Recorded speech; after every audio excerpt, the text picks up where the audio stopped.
यहाँ पे जो जमा है ये SRO 384 के जो कैंडिडेट्स थे वही थे जो पैरामेडिक्स, डिफरेंट पैरामेडिक्स थे। हमने इसमें जो है 2 फाइलें दर्ज की थी, 2 पिटिशन्स दर्ज किए थे। एक पिटिशन जो है उनमें वो पिटिशनर्स वो दर्ज हुए हैं, लेकिन दूसरी जो कुछ नॉन पिटिशनर्स थे उन्होंने हमने ऑलरेडी ये फ़ाइल वहाँ पे डाली हुई है, ऑलरेडी पिटिशन वहाँ पे जा चुकी है, लेकिन कोर्ट के वैकेशन की वजह से वो थोड़ा डिले हुआ।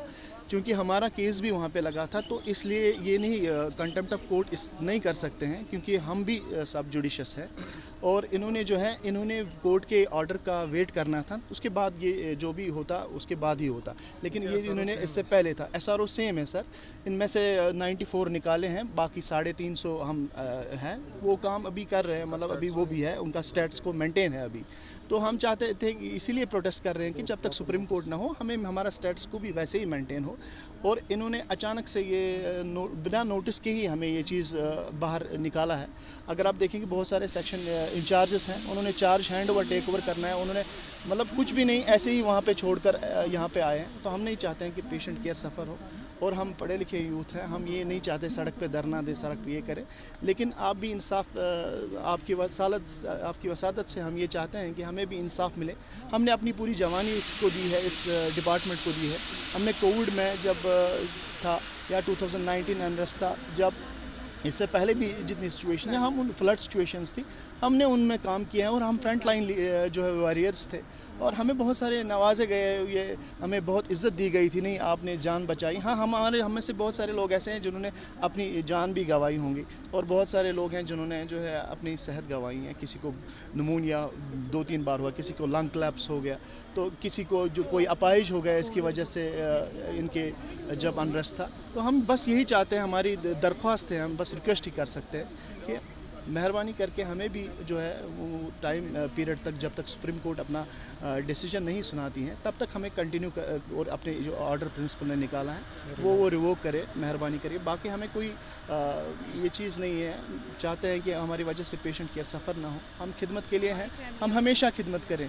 ये 94 लोग नहीं है, 94 फैमिलीज़ है जो कि अर्निंग हैंड्स हैं अपने, और ये किसी के हाथ काट देना कौन सा जस्टिस है। स्मार्ट सिटी जहाँ पे बन रही है, तो स्मार्ट लोग वहाँ पे चेयर्स पे बैठे हैं, वो ये समझे कि हम मैन पावर जब आप छीन रहे हैं, आप वो टैलेंट छीन रहे हैं, वो एक्सपीरियंस्ड लोग छीन रहे हैं इस एडमिनिस्ट्रेशन से।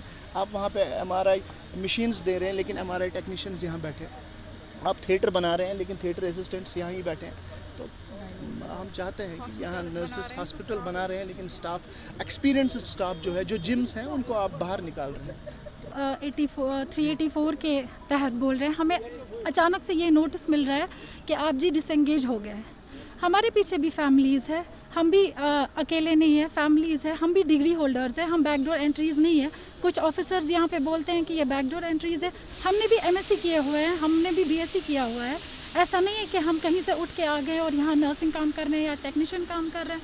हम भी यहाँ बैठे हुए, और हमारा एक चीज़ है कि अगर हमारा SRO एक ही है, हमारे 350 पेटिशनर्स ऐसे हैं जिनकी फ़ाइल पास हो गई है, ऑर्डर आ गया है, और हम ऐसे 93 है जिनका अभी ऑर्डर कुछ भी नहीं हुआ है, और ये हमें नोटिस दे रहे हैं अचानक से कि आप जी यहाँ से डिसएंगेज हो गए हो, अब आप ड्यूटी नहीं आ सकते हो। हम ड्यूटी आ रहे हैं तो हमें MS बोल रहे हैं नहीं जी आप ड्यूटी नहीं दे सकते हो, आप अनऑथराइज्ड हो, आप यहाँ क्या कर रहे हो हमारे हॉस्पिटल में। जबकि हमने हर एक टाइम पे, चाहे कोविड हो, चाहे कोई भी अनरेस्ट हो, 2016 हो, चाहे कुछ भी हो, फ्लड्स हो, हमने हर टाइम पे हमने अपनी फैमिलीज़ छोड़े, अपने बच्चे छोड़े, और हम आ गए यहाँ पे पेशेंट केयर करने के लिए। लेकिन लास्ट में हमें क्या मिलता है, विदाउट नोटिस, विदाउट हम ड्यूटी आ रहे हैं, और हमें यहाँ पे नोटिस मिल रही है ये MS की तरफ से कि आप जी यहाँ से डिसएंगेज हो, आप यहाँ से जा सकते हो। हम चाह रहे हैं कि हमारे साथ भी वही इंसाफ हो जैसे हर एक के साथ होता है। अगर SRO सेम है, अगर हमारे बाकी जो कैंडिडेट्स हैं वो आराम से अपनी ड्यूटी कर रहे हैं, हमें भी आराम से अपनी ड्यूटी करने दें जैसे हम कर रहे हैं। और जो उन्होंने ऑर्डर निकाला है उसे मेहरबानी करके रिवोक करें, और हमें अपनी ड्यूटीज़ ज्वाइन करने दें, और ताकि पेशेंट केयर सफ़र ना हो। रखे हुए हैं, जूनियर्स और स्टूडेंट्स। कोई एक्सपीरियंस स्टाफ नहीं है। हमें पीजीज़ की तरफ से भी आ रहा है कि यहाँ कोई एक्सपीरियंस स्टाफ नहीं है। हमें पीजीज़ भी हमें सपोर्ट कर रहे हैं। उनको भी पता है कि जो भी एक्सपीरियंस स्टाफ था पिछले 12 साल से 13 साल से, जिनको हर एक चीज़ पता होती है कि पेशेंट को कैसे ट्रीट करना है, जब वो प्रेजेंट नहीं होते हैं नर्सिंग केयर कैसे देना है, वो सब कह रहे हैं कि हम भी सफ़र कर रहे हैं, क्योंकि हमें इन्हें बार बार बताना पड़ता है कि कौन सी ड्रग क्या है, कैसे आप दे रहे हो। इनको तो ये भी नहीं पता है कि कौन सी ड्रग हमें कैसे देनी है, आईएम कौन सा देना है, आईवी कौन सा देना है, क्योंकि वहाँ पे कोई एक्सपीरियंस स्टाफ ही नहीं है। पेशेंट ही होगी इसके जिम्मेदार वही होंगे जिन्होंने ये ऑर्डर निकाला है, और कोई नहीं।